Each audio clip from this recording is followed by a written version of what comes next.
안녕하십니까. 반갑습니다.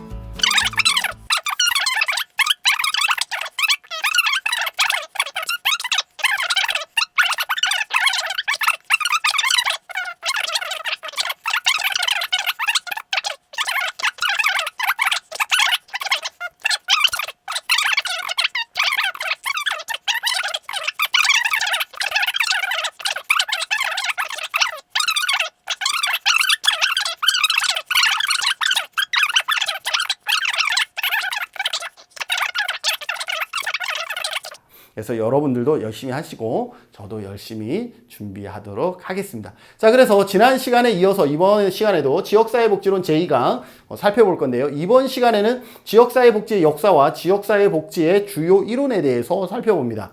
지역사회복지 역사에서는요, 어디에서 많이 나오냐 하면 영국의 역사와 미국의 역사 그리고 한국의 역사가 있다 그러면 지역사회복지론에서는 한국의 역사에서 많이 나옵니다. 과목마다 틀려요. 그죠? 여러분들, 그래서 영국이나 미국이 있는데 영국과 미국에 비해서 영국이 많이 나오고 영국에 비해서 또 한국의 지역사회복지가 또 중요한 역할들을 하고 있다라고 보시면 될 것 같고, 지역사회복지의 주요 이론도 시험에 자주 출제되어지는 그러한 영역이기 때문에 이번 시간도 여러분들이 집중해서 들어주시길 바라겠습니다. 자, 우선 자선조직협회와 인보관 운동입니다. 자선조직협회와 인보관 운동은 여러분들이 여러 과목에서 많이 공부하고 있죠. 그리고 여기 얘기했죠. 여기에 이렇게 감귤 표시된 것은 여러분들이 적어도 집중해서 한 번 더 집중해서 살펴보라는 의미를 담고 있다. 제가 제주도기 때문에 제주 감귤 홍보하려고 담고 있다라는 거 기억해 주시고요. 자, 자선조직협회 COS 언제 만들어집니까? 1969년 런던 최초에 설립됩니다. 자, 그러면 1969년은 어떤 해이냐? 여기에 아무도 언급되지 않는 내용을 썼는데요. 자, 우리가 영국의 역사를 보면, 법제로를 보면 어디서부터 시작해요? 1601년에 엘리자베스 구빈법부터 시작하죠. 그래서 구빈법에서 정주법, 작업장법, 길버트법, 스핀햄랜드. 자, 이렇게 정주법에서 작업장, 스핀햄랜드로 넘어가면서 구빈세가 더 많이 필요하게 되죠. 왜? 길버트나 스핀햄랜드는 원해 구조, 원해 구호를 시작하게 되거든요. 그러다 보니까 구빈세가 더 많이 필요해요. 그러다 보니까 이게 세금을 내는 사람 입장에서는 상당히 불편한 거야. 그래서 언제? 1834년 개정, 여기는 구빈법인데 여기는 개정 구빈법, 개정 빈민법 전부 다 같은 거예요. 개정 국민법이 만들어지면서 원해 구호를 제한합니다. 그래서 원내 구호 원칙입니다. 원내 구호를 원칙하면서 구빈을 낮춰요. 구빈의 혜택을 줄여요. 자, 그러다 보니까 구빈의 혜택이 줄어드니까 이제 다양한 돈을 갖고 있는 상류층이 내가 그래도 별도로 좀 지원해줄게, 도와줄게 그러면서 자선단체들이 많이 생겨요. 개정구빈법이 제정되면서 국가에서의 적극적인 구빈이 줄어들다 보니까 돈을 갖고 있는 상류층에서 뭘 하냐면 이제 자선단체들을 조직을 하는 거예요. 자선단체를 조직하다 보니까 이 자선단체가 수백 개로 늘어납니다. 자선단체가 수백 개로 늘어나다 보니까 어때요? 자선조직의 활동이 무분별하게 진행이 되는 거예요. 그래서 자원의 비효율에 문제가 생기는 거죠. 어떤? 중복 구호라든지, 어떤 사람은 받지 못하는 배제된다든지, 이러한 문제들이 발생을 하는 거죠. 그러면 상류층은 좋아요, 나빠요? 내가 돈을 줬는데 이 사람들이 기뻐하지 않아. 왜? 저기서도 주고 여기서도 주니까 기뻐하지 않아. 그리고 이 사람은 나에 신경 쓰지 않아. 왜? 자기는 받아본 적이 없으니까. 이러한 문제들을 해결하기 위해서 이 자선단체들이 이제 뭐예요? 자선조직협회를 만드는 거예요. 그래서 뭘 하는 거예요? 자원의 비효율의 문제, 중복 구호나 배제되는 이러한 문제들을 해결해 나가겠다라는 거죠. 그러면 주도층이 누구예요? 상류층이에요. 언제 해요? 1869년 영국 런던에 최초로 설립이 된다. 누구가? 개정구민법이 만들어진 다음에 한 30년 정도 지났죠. 35년 후에 1869년에 영국 런던에서 최초로 설립된다. COS, 자선조직협회가. 왜 상류층인지 아시겠죠? 자선단체들이 있기 때문에 돈 있는 사람들이 당연히 구성이 되어지겠죠. 빈곤을 뭐라고 얘기를 하냐면 빈곤은 개인의 나태와 부도덕함과 무지에 기원한 거다. 개인의 도덕적 결함이나 나태와 같은 문제가 빈곤의 원인이다라는 거예요. 너 가난한 건 그건 너의 나태, 너의 문제야. 개인의 문제로 빈곤을 개인의 문제로 치하한다라고 보시면 되겠습니다. 가난한 사람들을 가치 있는 사람과 가치 없는 사람으로 구분한다라는 것도 기억해 두세요. 여기에 보면 엘리자베스 구빈법에도 어때요? 가난한 사람을 세 개의 유형으로 나누죠. 그죠? 구빈 능력이 있는 사람, 없는 사람, 그리고 빈곤 아동, 요보 아동으로 세 개로 나누듯이 마찬가지 자선조직협회에서도 가난한 사람을 가치 있는 사람과 가치 없는 사람으로 구분했다는 것도 기억해 두시고요. 자선의 오남용을 막기 위해서 서비스 조정, 중복 구호나 배제에 이러한 서비스 조정에 초점을 뒀다라는 거. 우회 방문원이 생깁니다. 우회 방문원, 이 사람이 서비스 중복 구호를 막으려 그러면 직접 방문해야 되는 거예요. 방문해서 어디에서 어떤 서비스를 받고 있는지 다 조사해야 되는 거죠. 그러므로 인해서 중복 구호를 줄이고 더 필요한 사람에게는 더 주고 이러한 것들을 작업을 해 나가는 거죠. 그 역할을 담당한 사람이 뭐예요? 우회 방문원이다라는 거죠. 그래서 우회 방문원을 통해서 가정 방문하여 사회 조사를 실시하고요. 그래서 뭐예요? 개별 사회 사업으로 발전하게 됩니다. 케이스워크. 그래서 자선조직협회는 개별 사회 사업, 뭐예요? 가난한 개인의 부도덕함, 결함에 있기 때문에 그 개인에 대한 접근, 개별 사회 사업으로 발전하게 되고요. 사회 진화론, 적자 생존의 논리에 입각합니다. 사회 진화론, 적자 생존하면 뭐예요? 그거는 COS 자선조직협회의 이념이다 라고 보시면 되겠습니다. 이 정도 여러분들 기억할 수가 있겠죠. 반면에 인보가는 뭐냐? 인보가는 빈곤의 원인을 개인에서 찾는 것이 아니라 환경에서 찾습니다. 그게 가장 큰 차이겠죠. 1884년에 바네트 목사가 영국 런던의 토인비홀, 미국에는 다 히읗자가 들어가요. 미국은 헐하우스, 시카고 헐하우스에서 합니다. 연도는 COS보다 한 20년 정도 뒤에 이루어집니다. 그래서 인보가는 COS 다음에 영국도 그렇고 미국도 그렇고 자선조직협회가 먼저 만들어지고 개인의 문제라고 치하하던 거기에서 이제 개인의 문제가 아니야, 그건 환경의 문제야 라고 나온 게 인보간 운동입니다. 그래서 COS 개인이 먼저이고 인보간 환경의 문제라고 생각하는 것은 COS 다음에 나온다. 그래서 1884년에 영국은 토인비홀, 미국은 헐하우스 가 설립된다라는 거 전부 다 히읗자 들어갔죠. 히읗자 들어간 거 COS 아닙니다. 인보가 아닙니다. 빈곤을 개인적인 문제가 아닌 개인적인 문제로 본 거는 COS 자선조직협회인데 이것이 아닌 산업화 도시화로 인한 사회 문제의 산물이라고 보는 거죠. 이 사회 문제라는 것은 다양한 외부 환경적인 요인, 정책과 법과 제도 포함해서 사회 문제의 산물이라고 보는 것이죠. 그러니 누가 주도층이에요? 대학생, 성직자, 지식인들이에요. 알고 있는, 내가 많이 알고 있는 학생이기 때문에 뭔가 개인의 문제가 아니라 환경의 문제라는 것을 지적할 수가 있는 거예요. 그래서 대학생, 성직자, 지식인들이 주도층이다라는 거 기억해 두시고요. 빈자와 같이 거주하면서, 핵심이죠. 빈자와 같이 거주하면서 환경을 개량합니다. 왜? 개인이 아니라 환경이기 때문에 개인이 아니라 환경을 개량한다라는 거 기억하시고요. 기존의 사회 질서를 비판합니다. 뭘 비판해요? 개인이 아니라 사회 질서를 비판합니다. 왜? 사회 문제의 산물로 빈곤이 발생했기 때문에 사회 질서를 비판하게 되는 것이죠. 주민들에게 빈곤 등 사회 문제에 대한 의식화 교육을 합니다. 당신이 무지해서, 당신이 나태해서 그런 거 아니야, 당신이 가난한 거 아니야 라고 의식화 교육을 진행하게 되는 것이죠. 여기에서 핵심적인 활동들은 아동 노동을 반대합니다. 아이들에게 노동을 시키는 것들을 반대하고요. 빈곤 문제, 주택 문제, 이거 다 사회 문제들이잖아요. 공공위세 문제 등 사회 문제 해결을 위한 사회 개혁 활동 및 입법 활동까지도 전개하게 됩니다. 여기는 어때요? 같이 거주하면서 사회 질서를 비판하고 사회 변화를 마련하게 되죠. 그래서 집단 사회 사업으로 발전하게 됩니다. 여기에서 여러분들 중요한 것, 자유주의, 급진주의, 계몽주의의 주요 이념으로 한다라는 거 기억해 주세요. 시험에도 자주 언급이 되어집니다.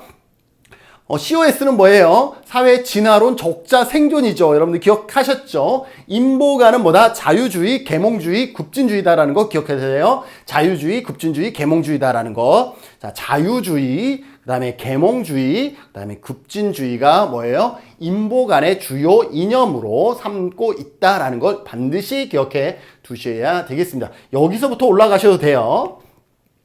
자, 영국의 지역사회 복지의 역사. 영국, 이제 COS와 인보가는요, 영국과 미국이 다 같은 운동들이 만들어집니다. 영국이 먼저 앞서긴 했죠. 자, 영국은 1601년 엘리자베스 구인법 체제 하에서 수용과 구제 중심의 지역사회 복지를 시행하게 됩니다.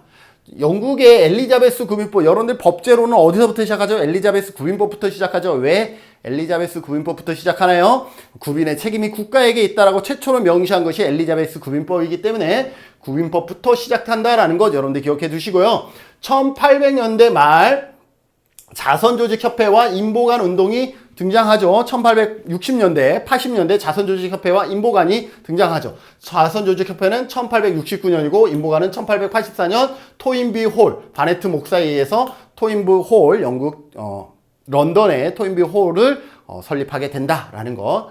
그러면서 1959년에 정신위생법 제정으로 재가복지 서비스 중심의 지역사회 보호 정책이 전개될 수 있는 기틀을 마련한다. 언제 좀 많이 건너뛰었어요. 1959년에 정신위생법 제정으로 재가복지, 우리 지금 지역사회 복지하고 있잖아요. 그래서 재가복지 서비스 중심의 지역사회 보호 정책이 전개된다. 왜? 정신위생법이 제정되고 여기에서 정신 관련 약들이 만들어지기 시작을 하는 거예요. 그래서 그 약이 없을 때는 이게 조절이 안 되기 때문에 시설에 수용될 수밖에 없었는데 약이 개발되면서 이제는 지역사회에 나와서 그 약만 잘 먹으면 어느 정도는 지역사회 생활하는데 어려움이 없었다라는 거죠. 그래서 어떤 약이 보급되면서 정신위생법이 제정되어지고 이것을 통해서 시설에 없어도 지역사회로 나와도 생활할 수 있는 그런 환경, 여건들이 마련되기 시작했죠. 그래서 재가복지 서비스 중심의 지역사회 보호 정책이 전개될 수 있는 기틀을 마련했다.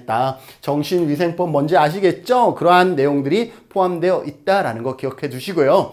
시험에 그래도 자주 언급되어지는 것이 뭐냐면 영국의 사회복지 역사 중에 지역사회 형성기와 그 다음에 보면 지역사회보호 발전기가 있어요. 그래서 이 두 가지를 나누어서 생각하시고요. 순서를 자주 언급하고요. 최근에는 이 연도까지도 알고 있느냐 이런 것들을 테스트하고 있습니다. 여기도 감귤 있잖아요. 그죠? 자, 그러면 순서를 먼저 압시다. 순서가 기본이고 조금 난이도 있게 나오면 연도까지 매칭해서 나오더라고요. 자, 시범 보고서, 하버트 보고서, 바클레이 보고서. 여러분들 생각하셨나요? 시범 2글자, 하버트 3글자, 바클레이 4글자. 그러니까 순서는 어렵지 않죠? 시범, 하버트 보고서, 바클레이 보고서 이렇게 충분히 기억할 수가 있고요. 더군다나 시범은 시작이라는 시자가 앞에 있으니까 더욱더 기억하기 쉽겠죠. 시범, 하버트 보고서, 바클레이 보고서 이렇게 기억하시면 됩니다. 시범 보고서 언제? 1968년 정신위생법이 만들어지고 이제 재가보호가 이제 시작되면서 시범 보고서, 그 다음에 하버트 보고서는 70년대, 그리고 바클레이는 80년대, 그래서 60, 70, 80이다라는 것도 기억해 두시면 좋겠죠. 자, 그러면 시범 보고서에서 얘기하고 있는 것은 뭐냐라는 거죠. 시범 보고서에서 얘기하고 있는 것은 그동안은 공식적인 보호 중심이었는데, 이제는 지역사회 보호, 즉, 비공식 보호가 필요하다. 그래서 비공식 조직의 필요성을 언급하는 것이 시범입니다. 그러면 허버트 보고서는 뭐라고 얘기하냐면 비공식 조직이 필요한 게 아니라 그게 더 중요해. 비공식 서비스가 더 중요해. 그러니까 지역사회에 있는 비공식 서비스들이 더 중요해. 그래서 중요성을 강조하는 것이고, 버클레이 보고서는 어떻게 되겠어요? 그러면 이제 나중에 중재하겠죠? 둘 다 중요해. 그래서 공식 서비스와 비공식 서비스가 모두 중요해. 이렇게 흘러갑니다. 그래서 시범 보고서, 하버트 보고서, 바클레이 보고서. 시범 보고서는 비공식 조직의 보호가 필요하다. 하버트 보고서는 비공식 조직의 보호가 더 중요하다. 버클레이 보고서는 공식 보호와 비공식 보호가 같이 중요하다라고 설명할 수가 있겠죠. 시범 보고서 봅시다. 지역사회 보호의 실질적인 전환이 일어나는 계기다라는 거예요. 비공식 조직의 필요성을 언급하면서 이제 비공식 조직에 의한 지역사회 보호가 시작되는 그런 전환이 일어나는 계기가 됐다라고 볼 수가 있죠. 그래서 공식적인 서비스뿐만 아니라 비공식 보호라는 것은 어떤 거예요? 가족이나 이웃 등에 의한 비공식 서비스와 지역사회 주민의 참여를 통한 지역사회 보호가 강조된다. 이것이 중요하다라고 필요성을 언급하기 시작한 것이 시범보고서. 지역사회를 기반으로 한 행정 개편이 이루어진다라는 거, 시범보고서의 특징은 요거까지 여러분들 추가로 기억해 두세요. 어떤 거냐? 여러 부서에 산재되어 있는 서비스를 통합하고 지역의 서비스 전담 사무소를 설치하는 것이죠. 여러분들 지금 읍면 동사무소에 가면은 뭐 건축, 토목, 보건, 복지 이런 것들이 뭐예요? 주민생활 지원 서비스라 그래서 여러분들이 읍면 동사무소에서 다 일괄 처리하고 있잖아요. 예를 들어서 이런 거죠. 산재되어 있는 서비스들을 행정을 통합했다라고 보시면 언제? 시범보고서에서. 그래서 행정 개편이 이루어진다. 여러 부서에 산재되어 있는 서비스를 어떻게 한다? 통합하고 지역의 서비스 전담 사무소를 설치했다라고 보시면 되겠죠. 언제? 시범보고서. 시범보고서는 뭐다? 지역사회 보호의 필요성을 언급하기 시작해서 그래서 지역사회 보호의 실질적인 전환의 계기를 마련한 것이 뭐다? 시범보고서 1960년대다 라고 보시면 되겠죠. 자, 1970년대 하버트 보고서는 뭐예요? 지역사회 보호, 즉 비공식 보호가 더 중요하다라고 얘기를 하죠. 그래서 비공식 서비스의 중요성을 강조하고 공공 서비스와 민간 서비스 외에 가족 체계와 지역사회의 근린에 초점을 두게 됩니다. 여기에 이제 초점을 두게 되고요. 공공 및 민간기관의 중요 과업은 누구를? 이 비공식 조직을 어떻게 지원하는 거예요. 공식 조직은 지원하는 역할에 제한된다라는 거죠. 비공식 서비스를 지원하는 것에 있음을 역설하고 있다. 그래서 실질적인 보호는 누구가? 비공식 조직에 의해서 보호가 이루어진다라는 것이 뭐예요? 하버트 보고서. 자, 끝으로 버클레이 보고서. 여기는 형성기의 세 번째입니다. 그래서 1980년대고요. 공식 서비스와 비공식 서비스 모두의 중요성을 언급하기 시작하고 비공식 보호 서비스의 공식 보호 서비스 간의 파트너십 개발을 강조를 합니다. 파트너십 들어가면 뭐겠어요? 버클레이 보고서라고 볼 수가 있겠죠. 여기는 형성기, 지역사회 보호가 이렇게 전환이 이루어지는 형성기라고 하면 이러한 형성이 진행되면 이제 발전하는 시간이 되겠죠. 그것이 뭐냐 하면 그리피스 보고서입니다. 1980년대 후반입니다. 자, 1980년대 신자유주의 하에서의 복지 재정의 압박 그랬습니다. 우리가 전체 세계 역사를 보면요. 1929년에 세계 대공황 이후에 세계는 뭐예요? 사회민주주의. 기억하세요? 사회민주주의 복지국가 패러다임을 가게 됩니다. 여기에 누구예요? 루즈벨트라든지 케인즈가 여기에 나오는 거예요. 1929년 이후에 나옵니다. 여기에 1933년에 대통령이 되고 케인즈의 경제학 이론을 반영을 하게 되죠. 그러다가 언제 1973년에 오일 쇼크로 인해서 케인즈의 경제학 이론은 막을 내리게 됩니다. 그러면서 영국의 대처 수상, 미국의 레이건 대통령에 의해서 신자유주의 사상을 갖게 되죠. 신자유주의. 그래서 복지국가는 축소됩니다. 그래서 이제는 소국적. 이게 국가가 이제는 복지에 관여하는 것이 많이 줄어든다라는 거죠. 그래서 복지 예산이 감소하기 시작합니다. 여기를 얘기하는 거죠. 1980년대 신자유주의 하에서 복지 재정이 압박된다라는 거죠. 여기는 복지국가라서 케인즈는 국가가 적극적으로 복지 예산을 써야 된다라는 그런 관점이었다 그러면 이 오일 쇼크 이후에는 어때요? 복지국가가 축소, 복지 예산이 감소하기 시작합니다. 그래서 복지 재정이 압박을 가하게 되는 것이죠. 그러면서 집권 중이던 보수당 정부, 대처 정부에 의해서 그리피스 보고서가 작성된다 라고 보시면 되겠죠. 지금 영국이기 때문에 영국은 누구예요? 대처죠. 대처 정부에 의해서 그리피스 보고서가 작성이 되는데 이 그리피스 보고서의 특징은 뭐예요? 지방정부의 역할을 강조하게 됩니다. 지역사회 복지 발전기죠. 지방정부의 역할을 강조합니다. 지방정부의 역할을 강조하긴 하나 지방정부가 뭘 하진 않아요? 직접적으로 서비스를 주진 않습니다. 그래서 지방정부가 직접 서비스 공급자가 아닙니다. 이건 아니에요. 지방정부의 역할을 강조하지만 그렇다고 지방정부가 직접적인 서비스를 공급하는 것이 아니라 서비스의 구매 조정자로서의 역할을 한다는 것 기억해 두시고요. 지역사회복지 실천 주체는 이제 어떻게 돼요? 국가에서 하지 않으니까 지역사회복지 실천 주체는 어떻게 돼요? 다원화됩니다. 복지 다원주의. 누가 하겠어요? 우리나라 같은 경우는 사회적 경제, 사회적 기업, 협동조합,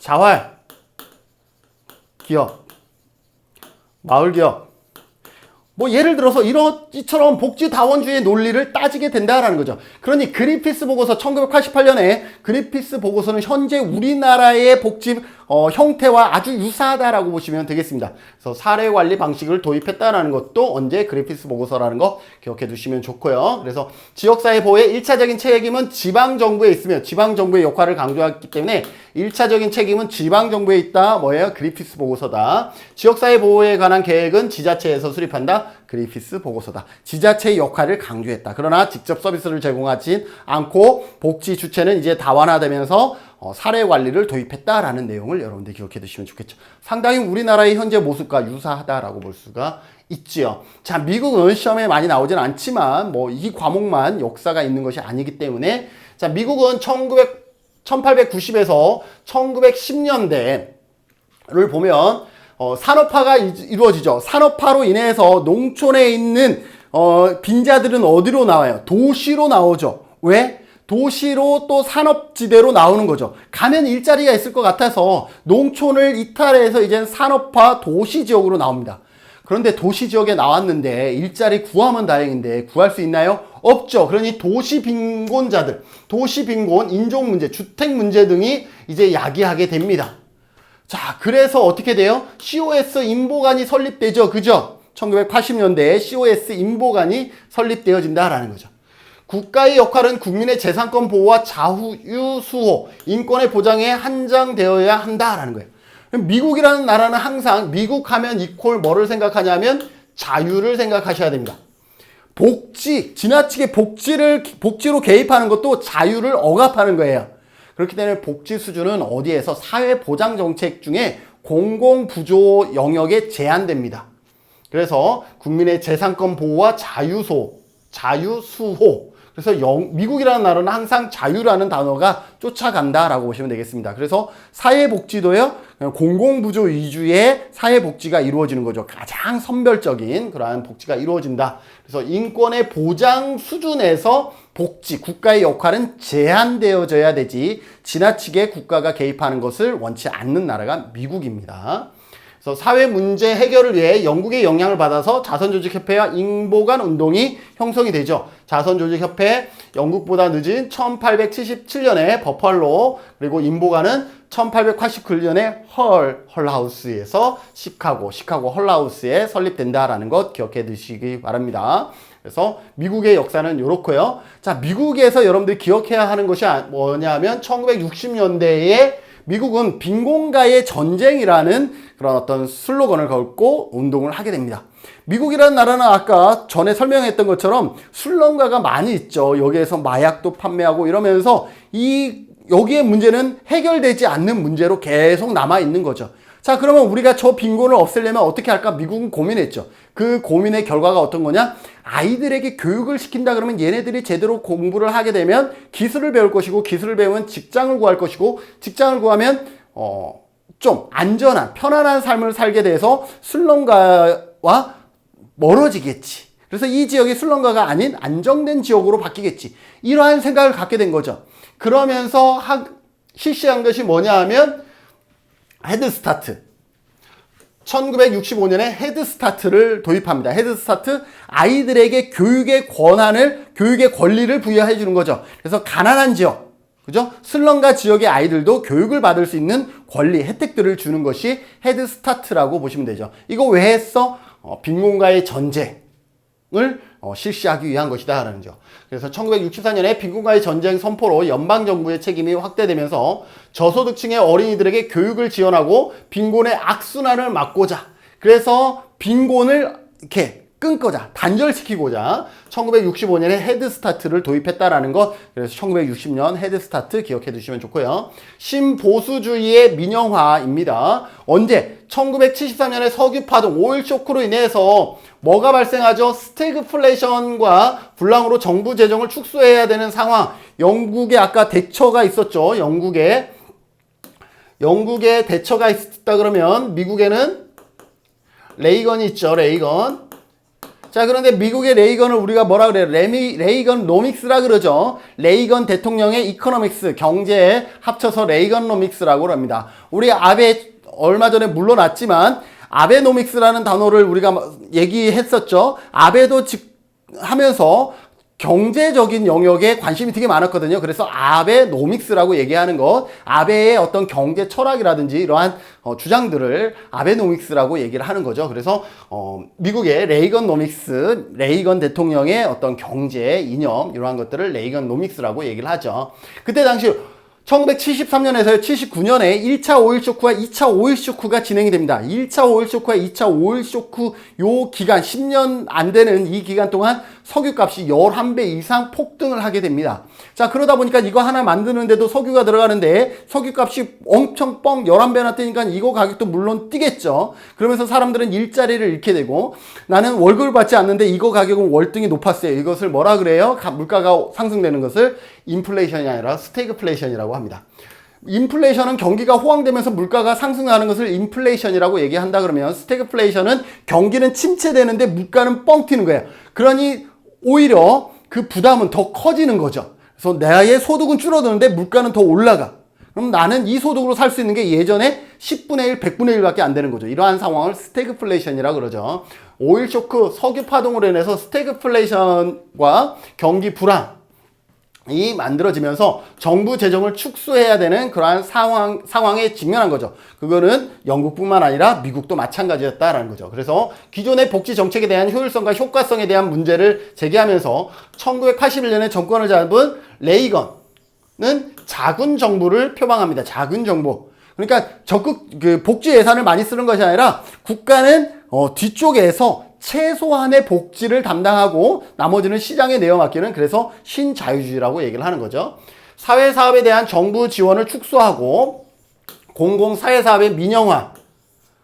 그동안은 국가에서 했던 공공사업들을 이제는 어떻게 해요? 민영화하기 시작합니다. 그래서 민간 비영리 기관들이 활성화되는 것이죠. 그래서 이때부터 사회적 경제, 사회적 기업이 더 두각되어졌다라고 보시면 되겠습니다. 자, 우리나라의 역사입니다.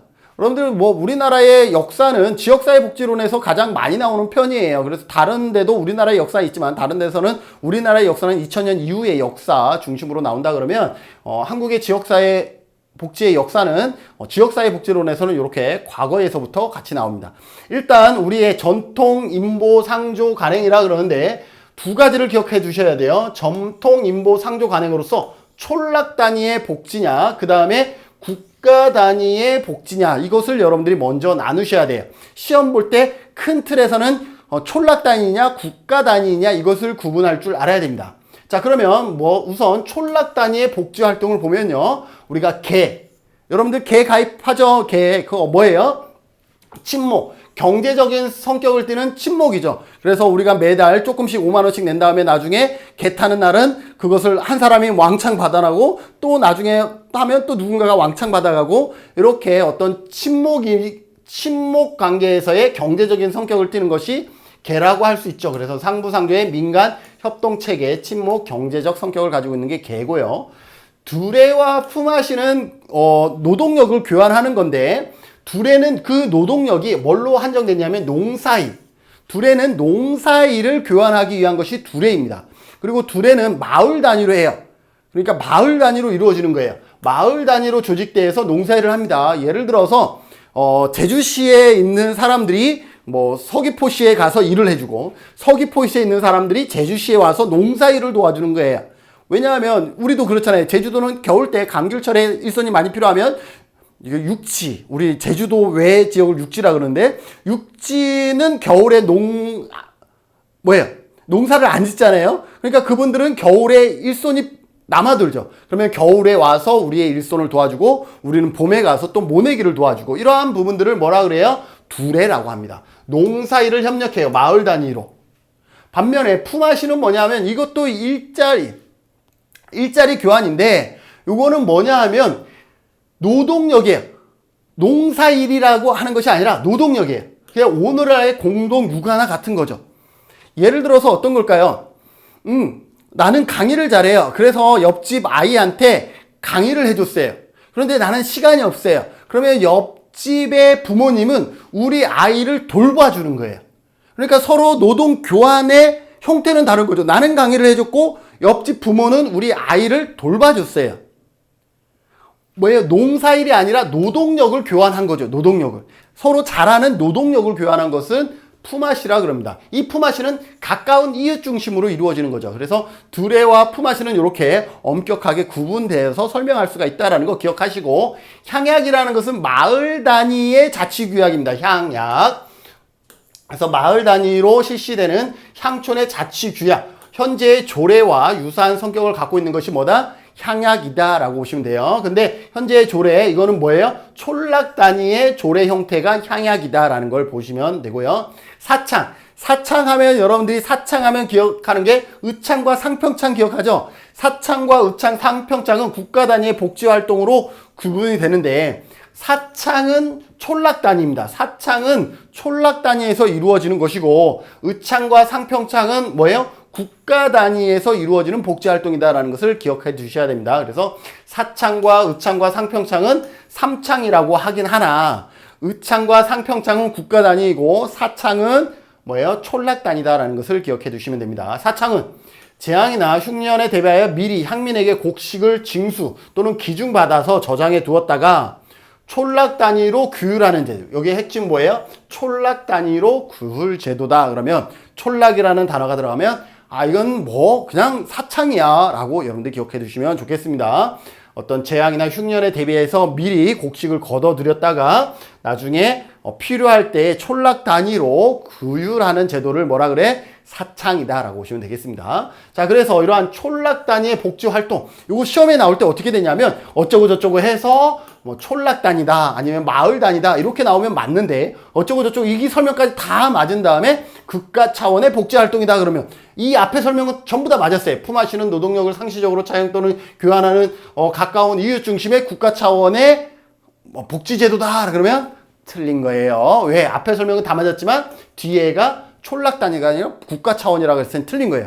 그래서 시험은 이렇게 함정이 있어요. 그래서 요것은 어디다? 촌락 단위의 복지 활동이다라는 것을 기억해 두시고요. 자, 이제 국가 단위는 뭐 애민 6조에서 노인, 고아, 가난한 사람, 상을 치를 수 없는 사람, 환자나 위독한 병자, 재난 이렇게 6 대상을 중심으로 해서 애민 6조로 표현되고 있는 6가지 복지 시책, 몽인심서에 나와 있는 요것은 국가 단위의 인보제도이고요. 그가 오가작통법. 오가작통법 여러분들 다 아시죠? 5가구 안에서 그 안에서의 문제는 그 안에서 해결하라. 그러니까 한마디로 얘기하면 5가구라고 얘기하지만 지역복지죠. 지역복지. 그래서 일정 수의 호수로 그 지역 내에 거주하는 모든 성원의 인보상주와 연대 책임으로 서로 돕게 한다라는 거죠.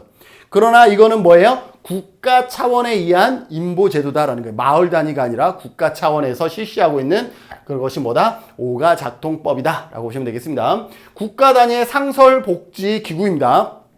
자, 의창과 상평창은 아까 사창과 같이 삼창이라 그랬죠. 사창은 뭐예요? 촌락 단위의 구율제도라 그러면 의창과 상평창은 국가 단위의 구율제도입니다. 의창은 양곡을 저장해 두었다가 흉년에 무상으로 나눠주는 게 무상으로. 의창은 무상입니다. 무상으로 나눠주기 때문에 오늘날의 공공부조와 같죠. 공공부조는 나눠준 다음에 나중에 받아야 안 받아요? 안 받잖아요. 내가 뭐 공공부조 받으려고 돈을 냈어요? 아니잖아요. 그래서 의창은 양곡을 저장해 줬다가 흉년에 무상으로 나누어지는 오늘날의 공공부조와 같은 거예요. 공공부조와 유사한 성격을 가지고 있다 그러면 상평창. 상평창과 진을청도 여러분들 기억하시면 되는데, 상평창은 평상시에 가격이 하락되면 곡물을 사들였다가 그 다음에 가격이 올라가면 곡식을 풀어 물가 조정 기구를 합니다. 물가 안정, 물가 조정 역할을 하게 되는 것이고요.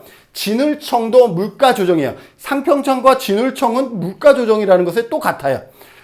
사창, 의창, 상평창은 삼창이라는 것에서 묶여 있고, 그런데 의창과 상평창은 국가단위이고, 그 다음에 상평창과 진울청은 또 물가조정이라는 것이 또 같은데, 상평창은 평상시에 물가조정 역할을 하는 것이라 그러면, 진울청은 말 그대로 문제가 있을 때, 흉년이나 재난 시에 평상시에는 상평창과 합해서, 평상시에는 상평창과 합해서 고가 조정을 하는데, 진울청은 흉년에는 구휼 및 진대 업무를 수행하는 것은 뭐다? 진울청이다. 그래서 흉년이나 재난 시에 하는 것은 진울청이다. 평상시는 상평창이다. 이렇게 기억해 두셔도 되겠죠. 그리고 동서대비원과 동서할인서가 있어요.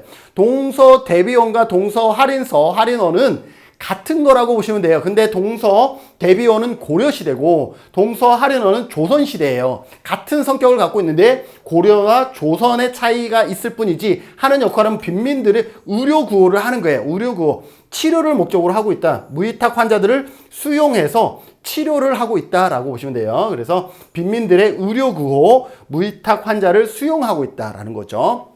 반면에 해민국과 해민서도 마찬가지 고려와 조선인데 환자는 역할은 서민들의 질병 치료를 위한 의약품 제공이라든지 환복 제공 이러한 것들을 합니다. 의약품 제공이나 환의를 제공하는 이러한 역할들을 하는 거죠.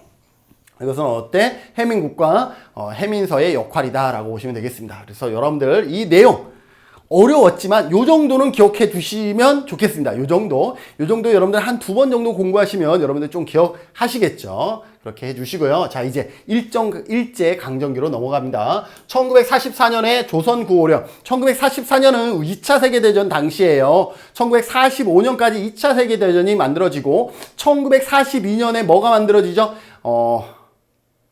영국의 베버리지 보고서. 42년에 베버리지 보고서. 영국에는 베버리지 보고서가 만들어지고요. 조선 구호령은 2차 세계대전. 그러니까 영국은 2차 세계대전 당시에 1939년에서 45년까지 2차 세계대전이었잖아요. 그때 영국은 전쟁이 끝났을 때를 대비해서 베버리지 보고서를 만든 거예요. 그런데 일본은 우리나라를 징집하기 위해서 1944년에 조선 구호령을 만들어낸 거예요. 너희들 군대 가서 죽어도 괜찮아. 군대 가서 다쳐도 괜찮아. 너희 부모들은 우리가 알아서 해결할 거야. 너희 자녀들도 우리가 알아서 할 거니까 군대 가. 괜찮아. 너 혹시나 다치더라도 우리가 부모과 처자식은 우리가 먹여 살릴 수 있어. 그러면서 조선 구호령을 도입한 거죠. 일본의 그때 당시 빈곤 제도를 우리나라에 도입한 것이죠. 근데 특징은 뭐냐 하면 연령 제한이 있었다라는 거죠. 65세 이상과 13세 이하 연령 제한이 있었고, 이거는 1999년 9월 7일 날 국기법이 만들어지면서 조선 연령 제한은 완전히 없어집니다. 1961년에 생활보호법이 만들어지고, 보호법. 그래서 조선 구호령은 생활보호법의 모체이고, 생활보호법은 국기법의 모체가 되면서 이렇게 연결이 됩니다. 연령 제한이 있었고, 여기도 연령 제한이 있었어요. 그러나 65세, 18세 이하였고요. 그 다음에 1999년 9월 7일 국기법이 만들어지면서 연령 제한은 사라졌고, 저라도 소득이 없으면 생활보호 대상자, 국민기초생활보장 대상자가 될 수 있는 거죠. 그리고 여기 9월 7일 있죠. 국기법이 만들어진 날을 기념해서 2000년부터 뭐예요? 사회복지의 날이 만들어졌죠. 여러분들 뭐예요?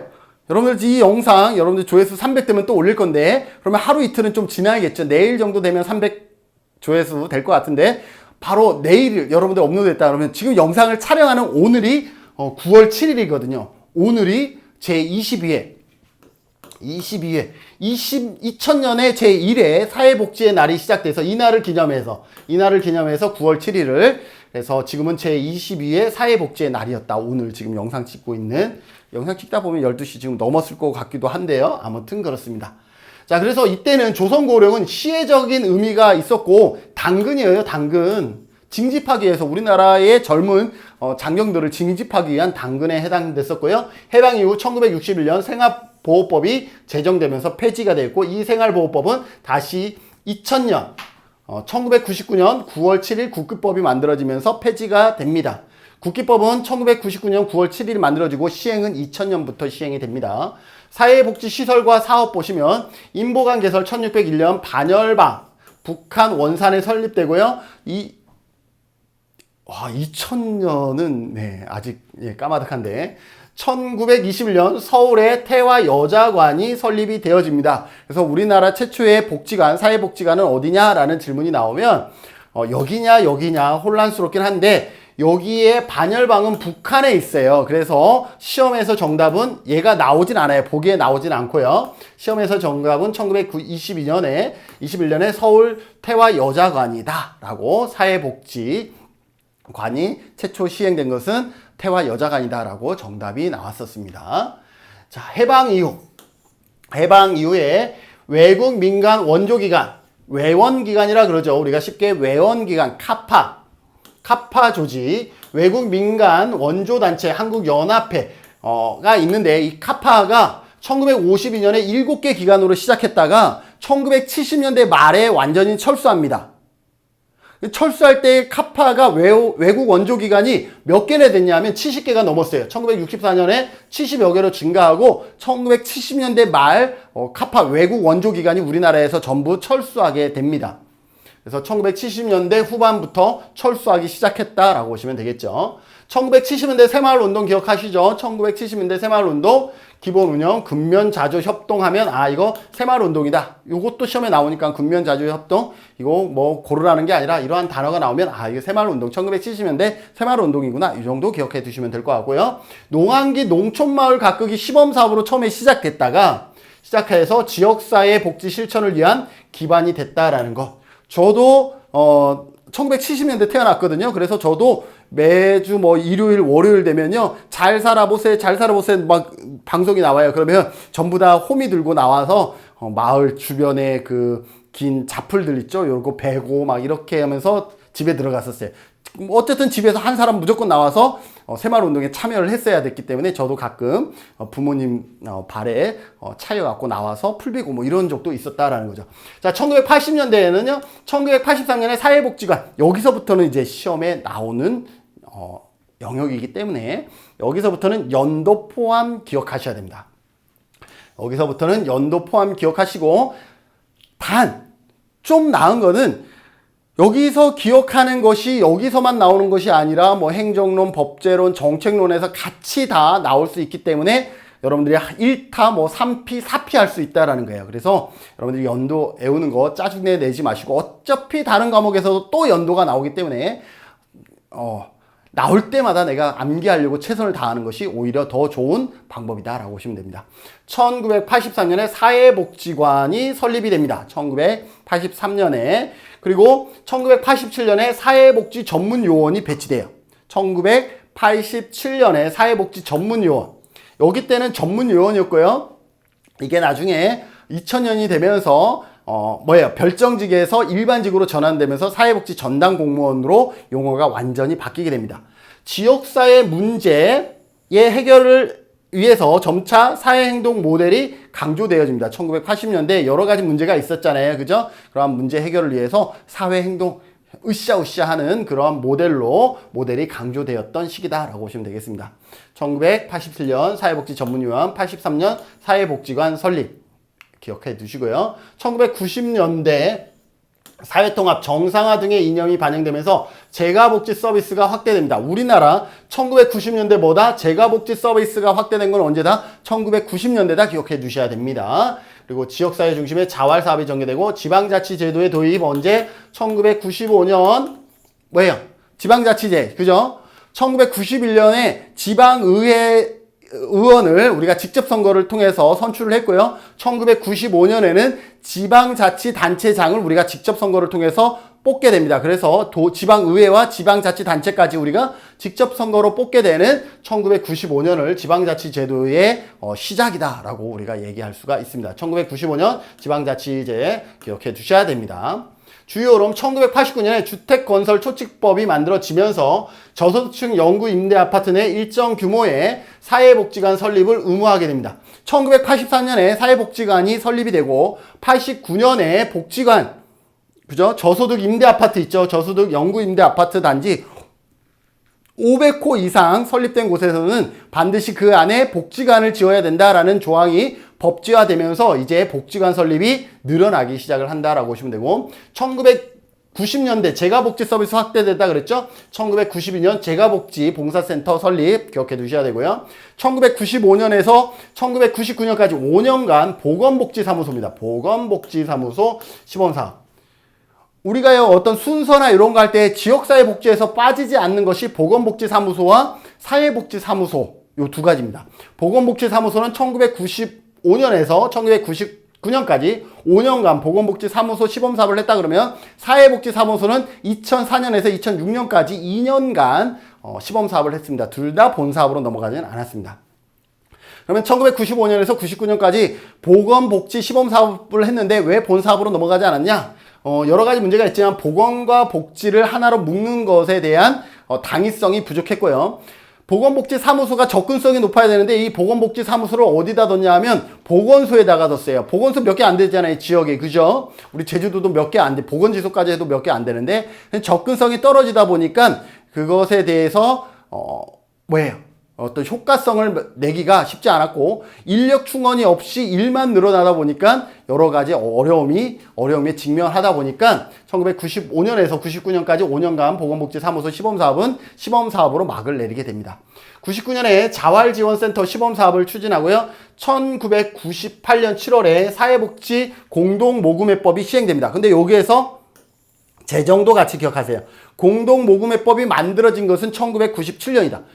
참 우리 시험 참 애매한데요. 여러분들 법제에서는 재정연도가 많이 나옵니다. 그리고 나머지 과목에서는 시행연도가 많이 나옵니다. 법은 언제 만들어졌느냐 중요하기 때문에 법제론에서는 보통 재정연도를 기준으로 해서 시험에 출제되고죠. 뭐 정책이라든지 이러한 지역사회복지에서는 이렇게 시행연도를 중심으로 하기 때문에 둘 다 기억해 주시는 게 좋습니다. 아까 국기법은 언제? 1999년 9월 7일 날 제정되어지고 시행은 2000년부터 했다. 이것을 같이 기억하셔야 되는 거죠. 사회복지 공동모금회도 언제? 97년에 만들어졌고 98년에 시행됐다. 이 정도 이렇게 기억해 두셔야 되겠습니다. 그리고 97년 하면 사회복지사업법 개정으로요. 사회복지 시설 평가가 의무화됩니다. 공동모금회법이 만들어진 게 97년이죠. 평가가 의무화된 것도 97년이에요. 근데 평가가 제일 먼저 시행된 것은 의무화되고 다음해인 1999년에 제1회 평가가 실시됩니다. 1999년에 사회복지 시설 평가가 시작되었다. 같이 기억해 두셔야 되겠습니다. 어떻게 그거 다 기억해요? 여러 번 들으시면 됩니다. 그리고 이 정도만 기억하면 된다라고 콕 집어 드리고 있잖아요. 그죠? 그리고 2000년에 IMF가 터지죠. IMF가 터지면서 우리나라 사람들이 많이 힘들어졌죠. 그래서 1999년에 국기법이 만들어진 거예요. IMF 언제? 97년. 그리고 국기법 언제? 1999년 9월 7일. 그러니까 이렇게 시행은 2000년인데 제정은 99년이라는 걸 기억해 주셔야 됩니다. 그래야 법제론도 공부하고 나머지 정책이나 행정도 우리가 같이 마스터할 수가 있는 거예요. 국기법은 언제 만들어져요? 99년. 1999년에 제정. 시행은 2000년 기억해 두셔야 되겠습니다. 사회복지사업법이 개정되는 거 2003년은 기억해 두셔야 돼요. 2003년에 사회복지사업법이 개정되면서 두 가지의 커다란 변화가 있습니다. 첫 번째는 지역사회복지협의체의 설치 근거가 들어갑니다. 여기에 보면 시군구의 지역사회복지협의체의 설치 근거와 또 하나는 4년마다 지역사회복지 계획을 수립해야 된다. 4년마다 지역사회복지 계획 수립의 의무화. 이 두 가지 조항이 2003년에 사회복지사업법의 개정으로 여기에 사회복지사업법 안에 들어간다라는 것. 자, 그러면 언제? 지역사회복지협의체는 2005년부터 조직되기 시작하고요. 지역사회복지계획은 언제? 2006년에 수립한 다음에 2007년 제1기 계획이 시행됩니다. 2007년. 이렇게 보시면 되겠어요. 지금은 몇 기 계획이냐면 4기 계획에 진행되고 있어요. 자, 아까 얘기했죠. 우리나라는 1995년에 사회복지가 아니라 보건복지사무소가 만들어져서 5년 동안 시범사업을 했는데 본사업으로 넘어가지 않았고 2004년에는 뭐 했어요? 보건복지가 아니라 이제는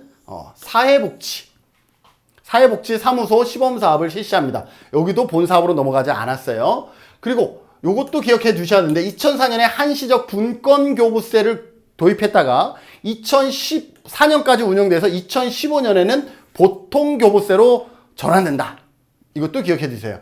분권교부세는 뭐냐면요. 국가에서 이 지자체로 돈을 내려줄 때 분권 나눠서 줬다라는 거예요. 이거는 복지 영역 예산, 이거는 뭐 보건 예산, 요거는 토목 예산, 건축 예산 이렇게 나눠서 준 거를 분권 교부세라 그래요. 그래서 2004년부터 2014년까지 분권 교부세로 받다가 2014년까지요. 2015년에 이제는 뭐예요? 보통 교부세로 바뀐 거예요. 그럼 지금은 어떤 형태로 받고 있냐면 통으로 줘요. 통으로.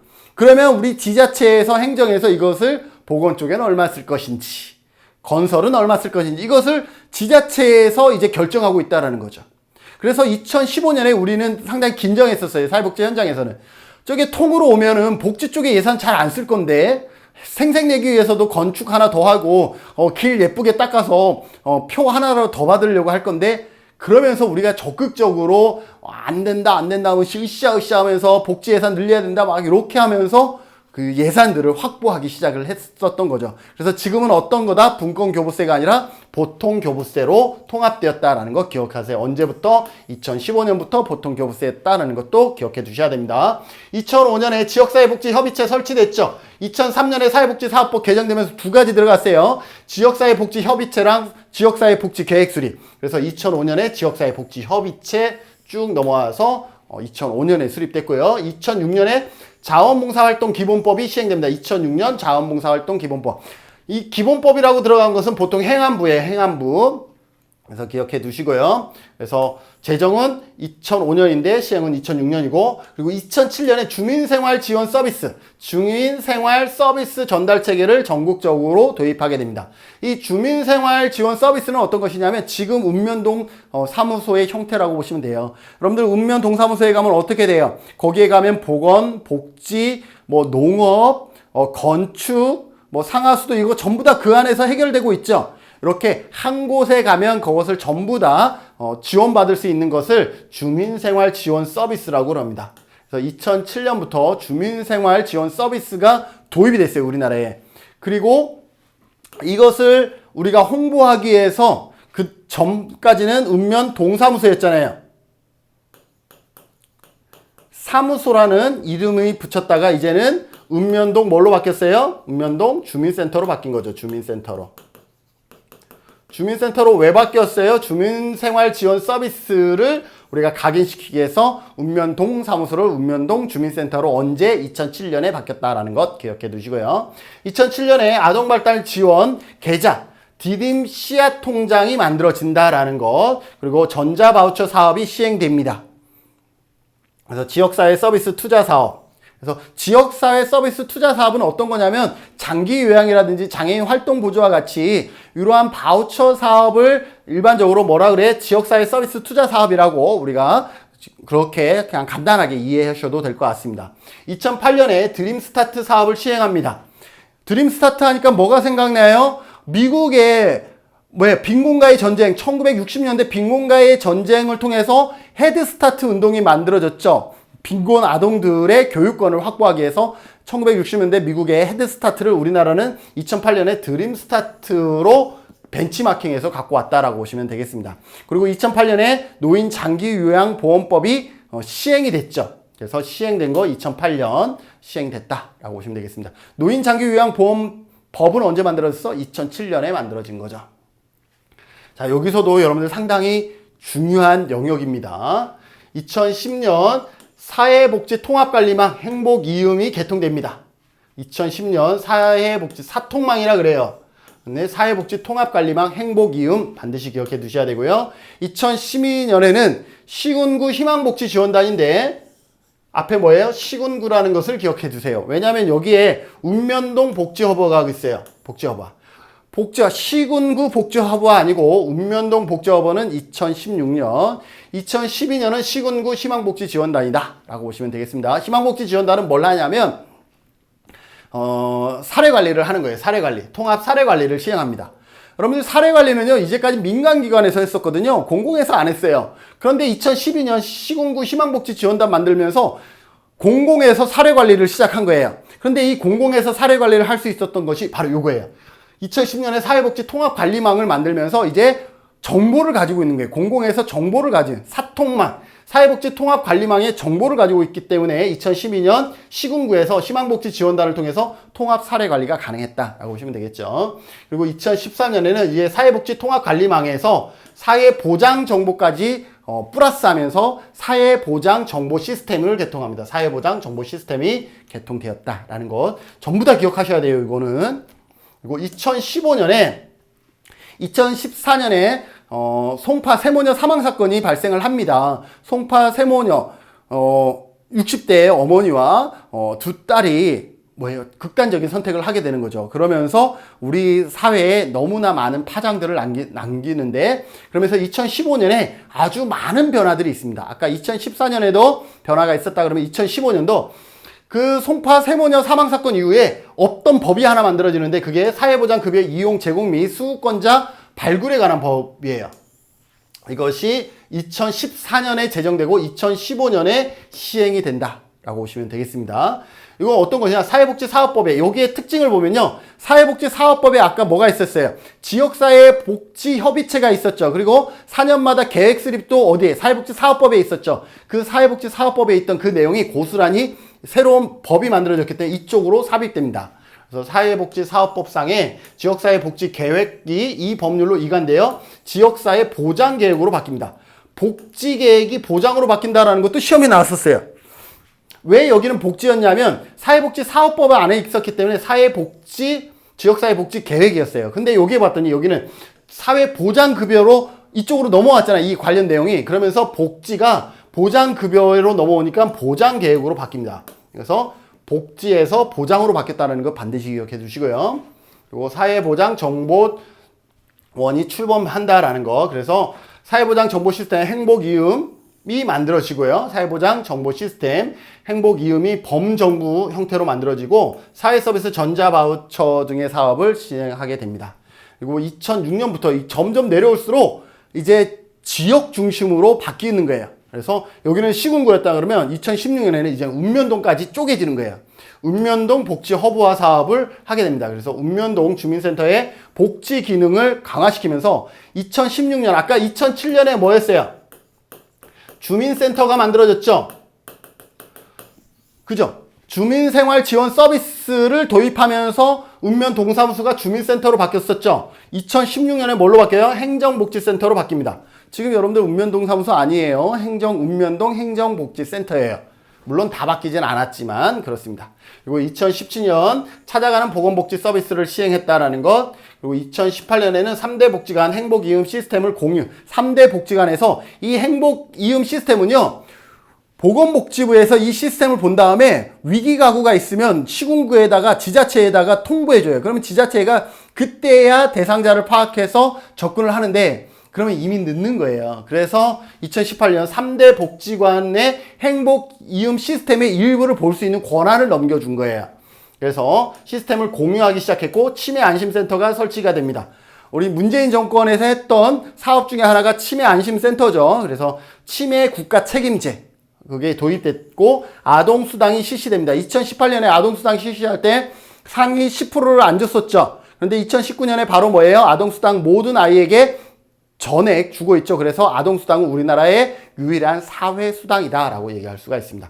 그리고 2019년에 사회서비스원 시범사업을 하게 되는데, 여기서 중요한 거, 이때는 법이 통과 안 되는데 엊그제 8월 말일로 사회서비스 지원에 관한 법이 만들어졌어요. 그래서 여러분들이 시험 볼 때는 이 시범사업뿐만 아니라 이제 사회서비스원 법도 만들어졌다라는 것을 여러분들이 기억해 두셔야 되겠습니다. 왜? 시험 보기 전의 내용은 다 시험 범위에 해당되기 때문에. 그래서 사회서비스원 법이 뭐다? 만들어졌다. 이제 국회를 통과했다라는 것 여러분들 기억해 두셔야 되겠습니다. 그리고 2019년에 장애인 등급제도 폐지가 됐다라는 거죠. 설명하다 보니까 여러분들 이거 다 기억하려면 어렵겠어요. 그죠? 그래도 기억하셔야죠. 어떻게 되겠습니까? 기억하셔야죠. 네, 다음으로는 지역사회복지 관련 이론에 대해서 같이 살펴보도록 하겠습니다. 여기서도 시험에 자주 나와요. 감귤 있죠. 그래서 여러분들 이 부분도 여러분들 꼼꼼하게 좀 봐주셔야 되는데, 여러분들 열심히 공부하는 수밖에 없죠. 자, 구조 기능주의와 기능론과 그 다음에 갈등 이론은 여러분들 비교해서 보시는 게 좋았습니다. 구조 기능론은요, 톱니바퀴가 이렇게 잘 맞물리는, 이렇게 조화에 대한 설명이 가능한 그러한 이론입니다. 그러나 구조 기능은 갈등에 대한 설명을 하지 못해요. 조화가 잘 이루어지는, 톱니바퀴가 잘 맞물리는 것을 설명이 되지만 갈등에 대해서는 설명을 못한다라는 어떤 한계를 보이고 있습니다. 자, 구조 기능은, 사회는 각 기능을 담당하는 여러 구조들로 나누어져 있고 여러 톱니바퀴들이 원활하게 돌아가면서 사회는 돌아가는 것이고, 각 구조들은 조절, 조정, 통합 등을 통해서 전체 사회의 균형과 안정을 지향합니다. 그래서 균형과 안정을 지향하는 것은 구조 기능론적인 관점이다라고 보시면 되겠습니다. 즉 사회는 경제, 종교, 가족 등과 같은 다수의 구조들로 구성되어 있고, 이 다수의 구조들이 원활하게 잘 돌아갈 때 지역복지는 활성화된다라고 보시면 되겠습니다. 그래서 지역사회의 균형과 안정을 강조하고요. 길버트와 스펙트는 우리가 배웠던 것 중에 뭘 얘기하고 있죠? 5개의 기능과 제도에 대해서 얘기하고 있잖아요. 그래서 지역사회 기능은 생산, 분배, 소비, 그리고 사회화, 사회통제, 사회통합, 상부상조의 기능으로 구분된다 그랬죠. 이거는 길버트와 스펙트는 지역사회를 이렇게 5개의 기능으로 구분하고 있는 거죠. 상부상조는 뭘 통해서 상부상조하는 거예요? 사회복지제도죠. 사회통합 뭐였어요? 이거 종교였어요. 종교, 그죠? 사회통제는 이거 정치. 사회화는 어떤 거예요? 가족. 그죠? 생산분배, 이거는 뭐예요? 경제. 이렇게 나눠질 수 있었고요. 지역사회를 하나의 체계로 본다는 점에서 사회체계론과 같은 맥락이다. 그래서 사회체계론과 구조기능론은요, 같다라고 보셔도 돼요. 여러분들 교재마다 구조기능론과 사회체계론을 따로 설명하는 교재들이 있는데, 궁극적으로 설명은 같아요. 설명은 같기 때문에, 그래서 보기에 만약에 이게 정답이라면 2개가 같이 보기에 나오지 않아요. 만약에 이게 답이 아니라 그러면 2개가 같이 나와도 상관이 없겠죠. 얘도 답 아니고 얘도 답 아니니까. 그래서 구조 기능론과 사회체계, 사회체계도 마찬가지. 사회는 여러 가지의 체계로 이루어져 있다라는 거고, 구조는, 사회는 여러 가지 구조들로 나누어져 있다. 같은 설명이다 라고 보시면 되겠습니다. 그래서 구조 기능론은 지역사회의 유지와 균형에 주로 관심을 둔다. 유지와 균형. 톱니바퀴가 잘 맞물리는 것에 주요 관심을 가지고 있다라는 것이고, 지역사회의 변화나 하위체계 간의 갈등을 설명하는 데는 한계가 있다. 이건 갈등을 설명할 수는 없어요. 그죠? 톱니바퀴가 날 하나 부러지면 어떻게 할 건데? 그러면 지역사회 그냥 멈춰야 되잖아요. 갈등에 대한 설명이 어렵다라는 거예요. 자, 14회 때 시험에 어떻게 나왔냐? 사회 변화가 점진적으로 이루어진다라고 전제하는 것, 이거 뭐예요? 이거 구조 기능론에 대한 설명이다라는 거예요. 사회 변화가 어떻게 점진적으로 이루어진다라고 전제하는 것, 어떤 확 이렇게 급진적이 아니라 점진적으로 이루어지는 것, 이것은 뭐다? 구조 기능주의다라고 보시면 되겠습니다. 점진적이라는 것은 사회의 균형과 안정을 지향한다. 이게 조절, 조정, 통합 등을 통해서, 이게 뭐예요? 이게 점진적이다라는 거예요. 점진적. 이러한 조절과 조정과 통합 등을 통해서 점진적으로 이루어진다라고 전제하는 것, 이건 뭐예요? 구조 기능론이다. 그래서 이 부분 한번 아셔야 되겠죠. 여러분들 기출문제를 반드시 이렇게 매칭해서 공부해야 되는 이유는요, 이 기출문제의 지문은요, 한 번 나오면 다시 안 나오는 것이 아니라 한 번 나왔던 지문은요, 반복해서 나올 수 있는 확률이 큽니다. 그래서 이러한 지문들 나오면 기억해 두셔야 됩니다. 지역사회 복지 실천에서의 적용은 지역사회 조직의 주요 목표는 각자의 기능 수행을 활성화하게 하고 이들의 조화에 역점을 둔다라고 보시면 되겠습니다. 그래서 여러분들이 구조 기능론적 관점에서 지역사회 복지를 접근한다 그러면, 당신은 이러한 기능이 있고 그래서 이러한 기능을 잘할 수 있도록 지원해주고, 당신은 이러한 기능이 있기 때문에 이러한 기능을 잘할 수 있도록 지원해주는, 이러한 역할들을 하는 것이 지역사회 복지 실천에서 우리가 할 수 있는 역할이, 이 이론에 비춘 우리의 역할이다라고 볼 수가 있고요. 갈등주의 이론은 반대입니다. 지역사회에서 갈등이라는 것은 반드시 생길 수밖에 없어요. 왜? 지역사회는 여러 가지 계층이 있고 소득 불평등이 존재하기 때문에 갈등은 존재할 수밖에 없고, 그런데 그 갈등이 결국은 어떻게 돼요? 비온 뒤에 땅이 잘 다져지는 것처럼 갈등은 지역사회 복지 실천에서 어떻게 비정상적인 것이 아니라 정상적인 것이다 라고 간주를 합니다.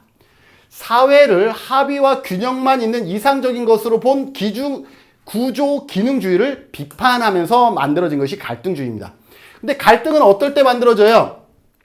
갈등은 어떤 불평등이 존재할 때 만들어지죠. 자, 불평등이 존재한다라는 것은 어때요?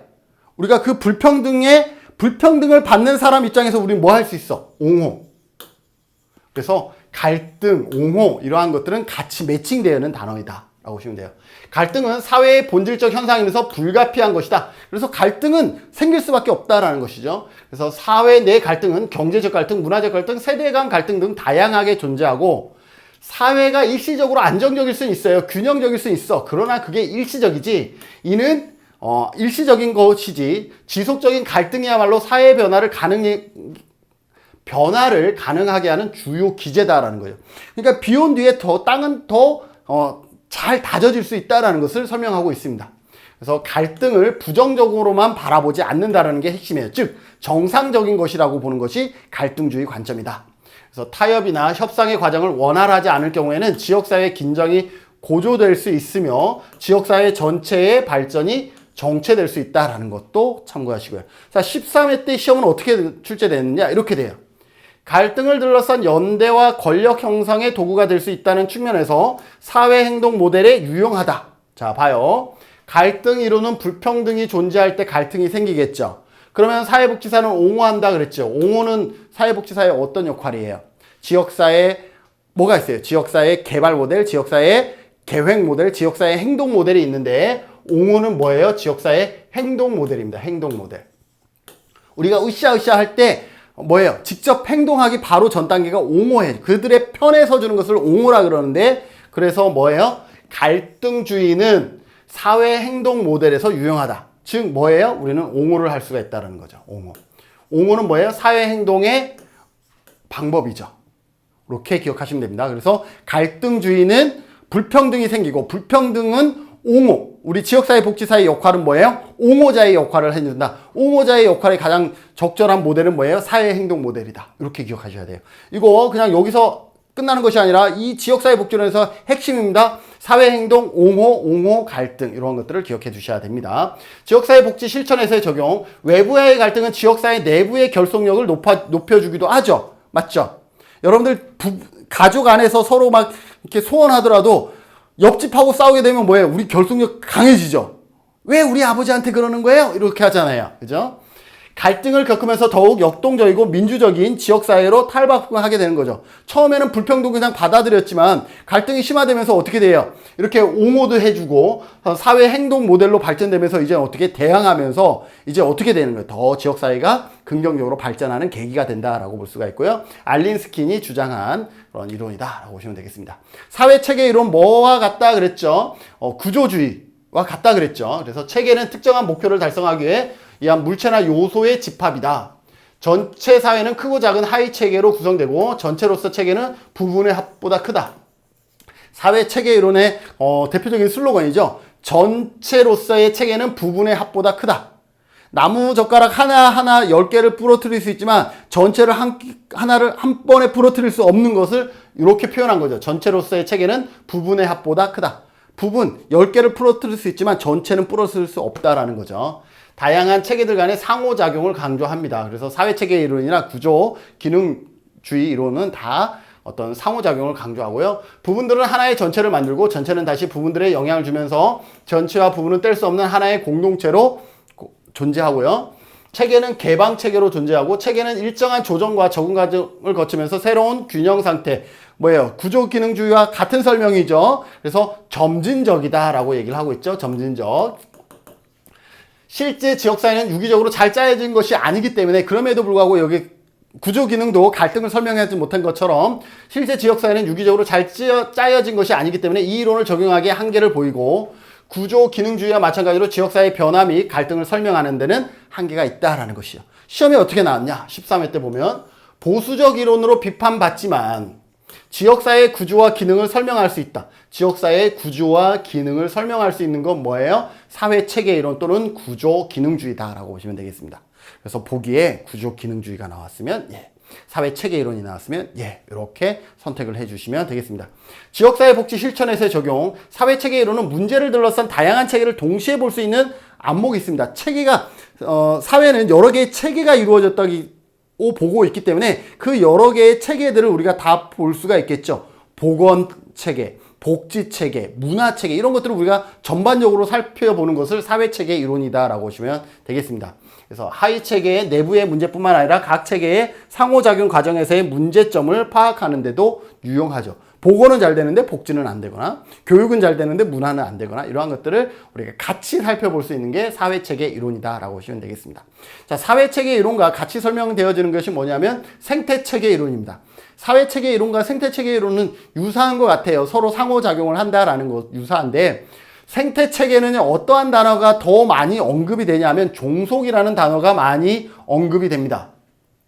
어떤 종속이라든지 적응이라든지 이러한 단어들이 많이 언급이 되어진다라고 보시면 되겠습니다. 자, 그래서 생태체계 이론은요, 환경 속의 인간이에요. 인간은 환경에 어떻게 된다라는 거에 영향을 받는다. 상호작용을 하긴 하지만 인간이 환경에 영향도 주고 환경이 인간에게 영향을 주고 이렇게 서로 상호작용을 하긴 하지만 거기에서 더 높은 존재는 누구다? 환경이다라는 거예요. 그래서 적자 생존이라든지 뭐 이러한 단어들이 나오게 되는 것이죠. 인간이 환경과 상호작용하면서 환경에 적응이라는 것은 상호작용을 하긴 하지만 환경에 적응해야만 살아남는다는 것은 환경이 더 크다라는 것을 얘기를 하고 있는 거죠. 환경을 변화시키려고 끊임없이 노력한다. 적응하면서도 변화시키려고 노력하지 결국은 환경 속의 인간이다라고 얘기를 하는 거죠. 그래서 인간과 그를 둘러싼 사회 환경을 하나의 거대한 생태계로 파악하는 환경 속의 인간을 주장하고 있고요. 경쟁, 지배, 집중화, 계승, 분산 등의 개념을 통해서 지역사회의 변화를 설명하고 있습니다. 여러분들 어때요? 지역사회에서 만약에 분산이라 그러면 집중하라는 것은 어때요? 대도시 중심에서 모든 서비스와 시설들이 전부 다 어디 중심으로 생겨요? 대도시 중심으로 생기는 거죠. 이건 왜 그래요? 도시가 크기 때문에 서비스가 다 거기에 갈 수밖에 없죠. 이건 뭐 때문이에요? 환경이 그렇기 때문에 그렇게 될 수밖에 집중화 될 수밖에 없는 거죠. 근데 거기에 또 이제 밀집하다 보니까 이제 어떻게 돼요? 빠져나가서 외곽지로 살게 되죠. 위성도시라든지 이런 데로 빠져나가죠. 이것을 뭐라 그래? 분산이라 그러는 거예요. 그거 왜 그래요? 대도시가 너무 북적북적하니까 좀 잠만큼은 좋은 데 가서 자고 싶어. 편안하게 자고 싶어. 환경 때문에 환경에 영향을 받아서 또 밖으로 나가는 거예요. 이거 분산이죠. 그래서 경쟁이나 지배나 집중화나 계승이나 분산 이것들은 뭐예요? 생태계 이론에서 도입되는 개념들이다라고 보시면 되겠습니다. 생태체계 이론의 4가지 체계 수준은 미시체계, 중위체계, 외부체계, 거시체계가 있는데 미중외거, 미중외교 이렇게 생각하시면 돼요. 미시체계는 나와 직접적으로 관계하는 체계예요. 나와 우리 부모님, 나와 우리 가정, 나와 자녀는 직접 대면하고 있죠. 나와. 그래서 미시체계예요. 중위체계는 미시체계와 미시체계 간의 체계예요. 우리 부모님과 우리 선생님, 나와 선생님은 뭐예요? 미시체계죠. 그리고 나와 부모님은 미시체계죠. 근데 부모님과 선생님은 어때요? 미시체계와 미시체계의 관계죠. 그래서 부모님과 선생님은 중위체계라고 얘기를 하는 거죠. 외부체계는 직접적으로 관여하진 않지만 영향을 받는 체계죠. 예를 들어서 영화 관람비가 5,000원이었는데 지금은 15,000원으로 뻥 튀었어요. 이게 나의 삶에 영향을 미치나요? 미치죠. 5,000원일 때는 영화 봤는데 15,000원일 때는 영화 안 보고 그걸로 밥 먹고 커피 한 잔 마시겠다라는 거죠.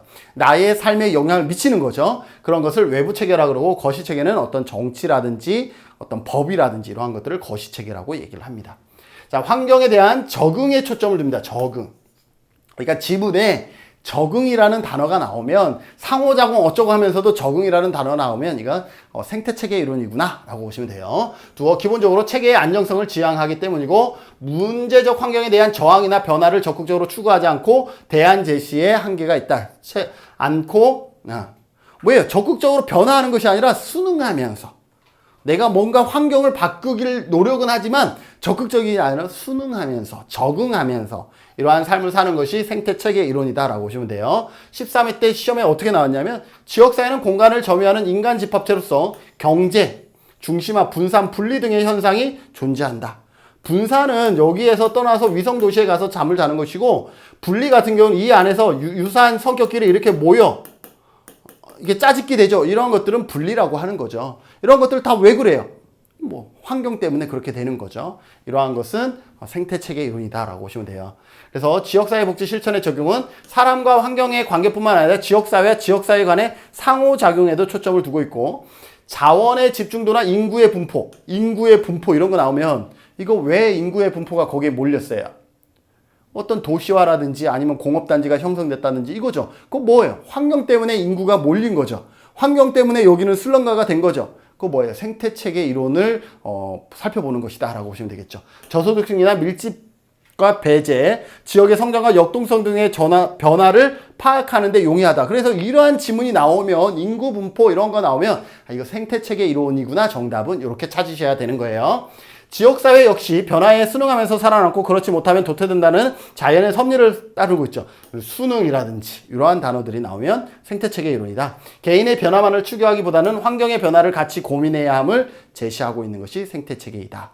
내가 아무리 변해도 실천 현장에서 환경이 변하지 않으면 그죠? 우리 인보관 배웠잖아요. 인보관처럼 같은 설명이다라고 보시면 되겠죠. 자, 자원동원입니다. 우리 사회복지는 풍부한 자원을 갖고 있지 않아요. 거의 보조금, 외부의 자원을 의존하고 있는 그런 아주 연약한 가난한 기관이죠. 그러다 보니까 우리는 일반적으로 외부 자원을 의존할 수밖에 없습니다. 그래서 여러분들 자원동원 이퀄 정치경제 이론이라는 거 기억하세요. 자원이라고 하는 것은 결국은 뭐냐면 정치 세력과 경제, 돈이에요. 이걸 우리는 자원이라고 얘기할 수 있죠. 여러분들 사회복지 현장에서 어떤 자원 필요해요? 내가 어떤 걸 하려고 그러면 돈을 따오거나 아니면 어떤 사업을 하려고 그러면 정치인하고 친하면 좋잖아요. 그죠? 아니면 후원자 많이 개발하면 좋잖아요. 그래서 자원 동원 이퀄 정치 경제 이론이다. 기억해 두셔도 되겠습니다. 자원의 확보가 사회행동의 성패와 연결된다라는 거죠. 그래서 자원 동원 이론은 자원을 얼마나 많이 확보하느냐가 어떤 기관의 운영의 성패라든지 프로그램의 성패와 직결된다라는 것이 자원 동원 이론, 정치 경제 이론이다라고 보시면 되겠습니다. 여기서 자원이라는 것은 돈이라든지 정보라든지 조직 간의 연대, 사회 운동의 목적과 정치가 이런 것들이 전부 다 여기에 해당됩니다. 사회 운동이 성공하기 위해서는 조직원들의 동질성을 확보하는 것 되게 중요하죠. 동질성 자체가 자원이 되는 거죠. 자, 12회 시험 때 어떻게 나왔냐 하면 사회 운동을 발전시키기 위하여 회원들을 적극적으로 참여하도록 독려했다. 회원들의 적극적인 참여, 동질성이죠. 이건 뭐예요? 자원 동원, 인적 자원을 동원하기 위해서, 인적 자원의 파워를 키우기 위해서 한 것, 자원 동원이라는 거죠. 그래서 지문은 이렇게 나오면 이렇게 답을 찾아야 되는 것. 쉽지만은 않죠. 근데 여러분들 기출문제, 그래서 여러분들 반드시 기출문제 풀어보셔야 돼요. 그러면 패턴들이 있구나라는 것을 깨닫게 됩니다. 지역사회복지 실천에서의 적용, 당면한 활동을 수행하기 위해서 지역사회 내에서 어떠한 자원이 어디에 있는지, 누구와 함께 정체성을 공유할 것인지, 이것을 어떻게 알릴 것인지, 그래야 이러한 동질성, 정체성을 확보할 수 있으니까 이런 고민들을 많이 하시고, 사회운동단체가 힘을 갖기 위한 과제는 어떤 거예요? 회원들 간의 동질성, 정체성을 확보하는 것이고요. 외부의 여러 가지 채널을 활용하시고 충성심이 강한 후원자를 많이 확보하는 것. 이러한 부분들이 필요하다라는 것을 알 수가 있죠. 자, 교환 이론입니다. 인간은 합리적인 동물이기 때문에 어때요? 최대의 이익을 추구하려는 경향이 있어서 내가 이 정도 주면 이 정도 받아야지, 이러한 것들이 베이스에 깔려 있죠. 그래서 교환 이론은 자원의 교환을 당연한 상호작용이라고 여기고 있고, 교환 행위가 반복될수록 개인이나 집단 간의 사회적 관계는 더욱더 강화됩니다. 내가 예를 들어서 여러분들한테 이벤트 하잖아요. 그죠? 아주 작은 이벤트지만 하니까 여러분들도 아유 그래도 저 사람 없는 돈에 이벤트도 해주고 고맙네 하면서 와서 그래도 이거 강의라도 한번 들어줄까? 이렇게 하고 있잖아요. 그죠? 또 저는 여러분들이 많이 조회수도 눌러주고 좋아요도 많이 눌러주니까 어때요? 지금 12시 넘었어요. 아까 잠깐 시계 봤거든요. 1시가 다 돼가는데 지금 엄청 땀 흘리고 있잖아요. 여기 조명만 8개 켜져 있어요. 이 화면이 밝다 보니까 여기가 아무리 밝게 해도 어둡게 나와서 조명을 8개 켜고 엄청 땀 흘리고 있어요. 자, 그렇게 하는 이유가 뭐예요? 여러분들이 좋아요로 눌러주니까 저도 교환해 주는 거 있는 거예요. 나의 노력이나 열정을 여러분들이 저에게 좋아요로 보상해 줬기 때문에 나는 또 그것에 보답해 주고 있는 거예요. 자, 그래서 교환행위가 반복될수록 사회적 관계는 더욱 강화가 되는 것이고요. 개인이나 집단은 보상을 얻으려고 하거나 얻을 수 있다고 생각할 때 상호작용이 일어난다라는 거죠. 좀 반대로 뭐예요? 여러분들은 그렇기 때문에 좋아요 눌러줬고, 그래야 저 사람이 강의 더 잘해줄 거야, 이런 거고, 저도 마찬가지잖아요. 그죠? 그래서 10회 때 시험에서는 호만스와 블라우에 의해 형성된 이론은 교환 이론이다 됐는데, 교환 이론의 대표적인 사람이 호만스와 그 다음에 블라우입니다. 이 둘의 차이는 뭐냐면, 호만스는요 교환의 가치를 어디에 뒀냐면, 교환의 가치를 경제적 관점에다가 뒀어요. 호만스는. 그래서 모든 사회적 상호작용에는 반드시 교환 관계가 이루어진다. 이건 교환 이론의 전제잖아요. 그래서 보상의 획득에는 언제나 비용이 따른다. 이 비용은 경제적인 관점의 비용이다 라고 보시면 되겠습니다. 그래서 호만스는 경제적인 관점의 교환에 집중했다라고 보시면 돼요. 사람들은 교환 과정에서 돌아올 보상과 지불해야 할 비용을 면밀히 검토해서 최소의 비용으로 최대의 보상을 얻을 수 있는 길을 선택했다라고 보시면 되겠습니다. 반면에 호만스와 블라우는요, 단순히 어떤 경제적인 것뿐만 아니라 경제적 플러스 권력 분석을 추가했습니다. 권력이라는 것을 교환 이론에다가 삽입을 했습니다. 여러분들, 경제적인 보상의 관계에서 교환이 이루어진다라는 것은 호만스의 이론이고, 블라우는 경제 플러스 권력 분석까지 한 거죠. 권력이라는 것은 뭐냐 하면 내가 권력을 갖게 되는 거죠. 여러분들이 필요한 것을 내가 가지고 있어. 그러면 내가 권력이 있는 거예요. 그죠? 그런데 여러분들이 필요한 게 나한테 없어. 예를 들어서 여러분들은 좋은 강의를 들으려고 왔는데 지금 김진훈의 강의가 그만큼의 가치가 없어. 그러면 나는 권력을 잃게 되는 거죠. 그죠? 여러분들은 다 떠나갈 테니까. 그죠? 이러한 것들을 반영한 것이 블라우입니다. 봅시다. 경제적 관점의 교환 이론에서 권력 분석을 추가합니다. 교환이 평등한 관계로 이루어질지 아니면 불평등한 관계로 이어질지는 교환에서 얻는 이익이 호혜적인지 시혜적인지로 나누어진다라는 거죠. 호혜적이라는 것은 상호 주고받는 거라 그러면, 시혜적이라는 것은 일반적으로 누구는 주고 누구는 받게 되는 그러한 관계인 거죠. 호혜적인 교환은 사람들 사이의 신뢰와 유대감을 강화시킵니다. 나도 주고 당신도 나한테 주는, 서로 상부상조하는 그러한 교환이죠. 타인의 서비스를 필요로 하지 않는 사람은, 아까 말했듯이 여러분들의 내 강의가 질이 낮으면 여러분들은 내가 필요하지 않는 거잖아요. 그러면 타인에 대해서 권력을 행사할 수 있는 위치에 서게 된다라는 거죠. 강의 똑바로 하면 내가 들을게요. 이렇게 할 수 있잖아요. 그죠? 즉, 권력 구조는 불평등한 교환 관계로부터 만들어진다라는 거죠. 내게, 여러분들이 필요한 게 내게 있을 때 나는 권력이라는 것을 갖게 되는 거예요. 누구에 의하면? 블라우에 의하면 그렇다라는 거죠. 교환작용이 일어나면서 자원의 소유 여부에 따라서 권력과 지위는 분화되고, 자원을 가지고 있는 사람은 결국은 그만큼 권력을 가지게 되는 것이고, 집단의 인정을 받기 시작한 권력은 권위로 굳어지면서 조직의 안정과 균형의 기본을 이루게 된다. 권력이 나중엔 권위가 되는, 그렇게 되면서 균형의 기본을 이루게 되는, 계속 그 권위에 우리는 어떻게 복종하게 되는, 이러한 것들을 설명한 것이 블라우다. 그래서 호만스와 블라우의 교환 이론이다 라고 보시면 되겠습니다. 엘리트주의와 다원주의는 시험에 그래도 얘도 많이 나오는데, 엘리트주의는 참 쉬워요. 소수의라는 단어가 나오면 엘리트예요. 또는 말 그대로 그냥 엘리트라는 단어가 나오면 엘리트주의라고 보시면 돼요. 소수의 집의 엘리트 집단이 국가의 정책을 좌우하고 권력을 장악하고 있다고 보는 견해입니다. 엘리트들이 자신의 선호나 가치에 따라서 정책을 결정하는 경향이 있고, 이것이 뭐예요? 말 그대로 자신의 가치나 선호에 따라서 결정하기 때문에 지역사회를 위한 것인지는 우리가 단언할 수가 없죠. 엘리트 집단과 주민의 기본 욕구 사이에는 중개자가 그래서 필요할 수가 있고요. 소수의 기업인, 관료, 정치가 등에 의해서 지역사회가 지배되는 경향이 있습니다. 다양한 집단들과 직접 소통하지 않아요. 엘리트, 소수, 그들이 직접 결정하기 때문에 다양한 집단과 직접 소통하지 않고 지역 주민들의 기본 욕구를 충분히 반영하기 어렵다라는 한계가 있죠. 18회 시험에는 사회나 조직을 지배하는 특정 소수 집단의 역할이 중요하다. 소수 집단의 역할이 중요하다. 뭐예요? 엘리트 집단이 답이었다라는 거죠. 다원주의는 반대죠. 다양한 이익 집단들에 의해서 지역사회는 가장 좋은 결정이 이루어진다라는 거죠.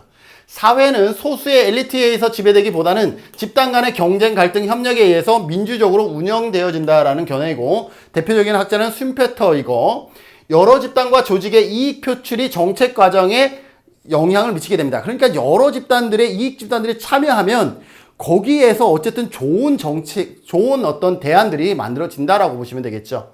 이익 집단의 대결과 갈등은 정부가 종합하여 균형적인 결정을 내리게 되는 것이죠. 그래서 많은 이익 집단들이 참여하는 것이 중요하다. 그것이 다원주의다. 15회 기출문제에서 보면 다양한 집단과 조직의 이익을 표출함으로써 정책 과정에 영향을 미칠 수 있다. 다양한 집단과 조직의 이익을 표출한다. 이건 뭐예요? 다원주의에 대한 설명이었다라는 거죠. 그래서 이렇게 기출문제와 매칭하면서 여러분들 공부하시면 훨씬 더 쉬워집니다. 자, 사회 구성론입니다. 저는 개인적으로 시험에 좀 많이 나왔다라고 생각하는 게 최근에 사회 구성론입니다. 사회 구성주의, 사회 구성론, 사회 구성주의인데요. 사회 구성론, 구성주의는 객관적이지 않고 주관적인 거예요. 그래서 포스트 모더니즘, 상징적 상호작용 이러한 단어들이 나오면 사회 구성론인데 사회 구성론은 포스트 모더니즘 한 거예요. 모던한 것에 대해서 대항하는 거예요. 모던하다는 것은 보편적이고 일반적인 것, 지배 집단의 생각을 모던하다라고 얘기를 해요. 포스트 모더니즘은 비주류 집단. 그래서 여러분들이 일반적으로 뭐 장애인이 나오거나 뭐 이주 여성이 나오거나 이러면 일반적인 집단에서 비주류 집단에 해당하잖아요. 그러면 정답은 사회 구성주의, 사회 구성론이 정답일 확률이 높습니다. 그럼 설명해 볼게요. 지식의 객관성을 강조하는 전통적인 실증주의를 비판한다라는 거예요. 비판. 무슨 말인지 아시겠어요? 그래서 지식은 특정한 역사적, 사회적 맥락 속에서 다양한 상호작용과 대화를 통해서 만들어진다라는 거예요. 사회적 맥락이라고 단어가 들어가면 이건 주관적인 거예요. 주관적. 그래서 사회 구성론은 객관성이 아니라 비판하죠. 객관성이 아니라 맥락, 주관적이다라는 거예요. 그래서 지배 집단 입장에서 보면 소외 집단의 문화. 이거는 지배 집단 입장에서 보면은 뭐예요? 소외 집단은 뭐예요? 주류 집단의 생각이 아니다라는 거죠. 그리고 그렇기 때문에 비정상적인 것으로 간주하게 되는데 포스트 모더니즘과 상징적 상호주의에 기반한다라는 거죠. 포스트 모더니즘은 뭐예요? 모더니즘. 보편적인 것에 포스트한 것이죠. 그래서 약간 특별한 것, 일반적이지 않고 특별한 것. 그 특별한 것이 여기에서는 뭐예요? 소외 집단이라든지 비주류 집단들에 대한 것이죠. 그리고 상징적 상호작용이라는 것은 여기에 보면 사회적 맥락이라고 그랬죠. 상징적 상호작용이라는 것은 어떠한 사물이나 현상에는 다 주관적인 의미가 있다라는 거예요. 모든 사물에는 주관적인 의미가 있다라는 것이 상징적 상호주의죠. 이것을 다 객관적으로 파악할 수 있다? 아니다라는 거죠. 그 상황에 따라서 의미는 달라질 수 있다라는 것이 상징적 상호작용이다. 19회 시험에서요. 지역사회 문제를 객관적 사실로 인정하지 않고 객관적 사실을 인정하지 않은 건 뭐예요? 사회 구성론입니다. 특정 집단에 의해서 규정된다라고 보는 것, 특정이라는 단어, 이것이 비주류 집단이라든지 보편적이지 않다라는 것을 의미한다라고 보시면 되겠습니다. 지역사회복지 실천에서 적용, 사회복지사는 클라이언트와 관계에서 정치적, 문화적, 개인 역사에 대해서 통찰해야 하고 지역사회에 관한 기존 지식과 개념에 영향을 미친 역사, 이것이 중요한 것이 아니라 이것에 영향을 미친 역사, 문화, 사회적 맥락, 구조에 관심을 가져야 한다. 다양한 문화를 가진 클라이언트의 지속적이고 집중적인 대화 과정. 왜 대화? 역사, 사회적인 맥락을 파악하기 위해서, 주관적 의미를 파악하기 위해서 대화를 강조하고요. 소수자 나오면 사회 구성주의입니다. 소수자에 대한 어학 구조를 해석해 나가는 연구를 지속적으로 수행한다. 사회 구성론적 실천에서 지금 여기의 현실을 중요한다. 왜? 이게 작년에도 이런 현상이 있었어. 근데 그건 작년이지. 올해의 모습은 다를 수 있다라는 거예요. 그래서 지금 여기 현실을 더 중요시하게 된다라는 거예요. 그래서 상황 속에 역사적, 사회적 맥락을 중요시한다라고 보시면 돼요. 실제 시험에서 사회복지사는 결혼 이주 여성, 일단 비주류죠. 지원하는 과정에서 그들의 행동에 영향을 미친 자국의 사회 경제적 구조, 사회 경제적 맥락, 구조 이러한 것들을 보는 것을 뭐라 그래요? 사회 구성론, 사회 구성주의다. 저는 이 부분이 가장 중요하다라고 생각할 수가 있습니다. 최근에 많이 나와요. 그 전에는 갈등주의나 구조, 기능주의 이러한 부분들이 많이 나왔다 그러면 지금도 많이 나오지만 사회 구성론이 19에서도 시험에 나왔듯이 자주 나오고 있다. 자, 이제 끝입니다. 마지막 장이죠. 권력 의존 이론입니다. 권력에 우리는 어떻게 할 수 있어? 의존할 수밖에 없다라는 거예요. 관계는 참여자가 활용 가능한 자원의 크기에 의해서 결정되는 권력 균형의 교환 과정으로 파악하면서 지방자치단체, 시험에 이렇게 나왔죠. 지방자치단체는 중앙정부에 의해서 의존될 수밖에 없다라는 거. 이건 뭐 때문에? 권력 의존 이론에 해당한다라고 보시면 되죠. 힘은 물리적 힘뿐만 아니라 정치적 그리고 경제적 힘 모두 포함하고요. 지역사회 내 집단들 사이의 힘의 획득, 분산, 권력 구조를 이해하는데 필요하고, 사회복지 실천에서의 적용, 사회복지 서비스 조직들은 생존 차원에서 외부의 재정적 지원에 의존할 수밖에 없다. 재원이 있어야만이 성공적으로 이끌 수 있다는 것은 뭐예요? 정치 경제 이론, 자원, 동원 이론이다. 그러면 이거는 권력 의존이라는 것은 이거에 의존할 수밖에 없음을 단적으로 얘기하고 있는 약간 유사한 개념이지만 좀 다르게 설명하고 있는 거죠. 외부 지원에 대한 지나친 의존. 그렇기 때문에 외부 지원에 대한 지나친 의존은 어떻게 해요? 조직의 목적을 상실하게 할 수도 있어요. 내가 김진은만 의지하다가 김진은이 갑자기 예산을 끊어버리면 나의 모든 사업은 종결될 수밖에 없는, 그래서 여러 채널들의 후원자를 개발하는 것이 중요한 거죠. 그래서 따라서 특정한 지원자에 대한 의존성에서 탈피할 필요가 있고, 정부는 경제적, 정치적 힘을 가지고 있으면 민간 사회복지 조직들은 어때요? 정부에 의존할 수밖에 없잖아요. 그래서 힘의 불균형이 존재한다는 거. 권력 의존 이론에 해당되는 것이고, 결국 클라이언트와 상호작용에 있어서 정부의 정책이 강화될 수밖에 없다는 것도 권력 의존 이론을 설명하고 있습니다. 15회 시험에서 사회복지관은 재정 지원의 요구를 무시하기 어렵다. 이건 뭐예요? 권력에서 벗어나기가 어렵다라는 거예요. 그래서 기관 운영 재정을 마련하기 위해서 다양한 후원 기관을 발굴했다. 권력 의존에서 벗어나기 위해서. 그래서 정답은 권력 의존 이론이었다라고 보시면 되겠습니다. 자, 오늘 시간 하다 보니까 엄청 길어진 것 같은데요. 오늘 내용도 시험에서 자주 언급되어지는 내용들로 포함되어 있기 때문에 여러분들 이 정도는 여러분들이 시간이 없으면 2배속을 놓고라도 들으시면서 열심히 공부해 주셔서 여러분들이 원하는 지역사회 복지론에서도 좋은 점수 받기를 바라면서, 마찬가지 조회수 300이 넘으면 다음 강의를 또 촬영해서, 이렇게 새벽이 되더라도 촬영해서 올릴 테니까 여러분들 열심히 해주고, 저를 위해서는 절대 아닌 거예요. 여러분들 스스로를 위해서 열심히 해주셔서 올해는 꼭 1급을 따는 여러분들이 되시기를 바라면서 오늘 강의도 여기서 모두 마치도록 하겠습니다. 수고하셨습니다.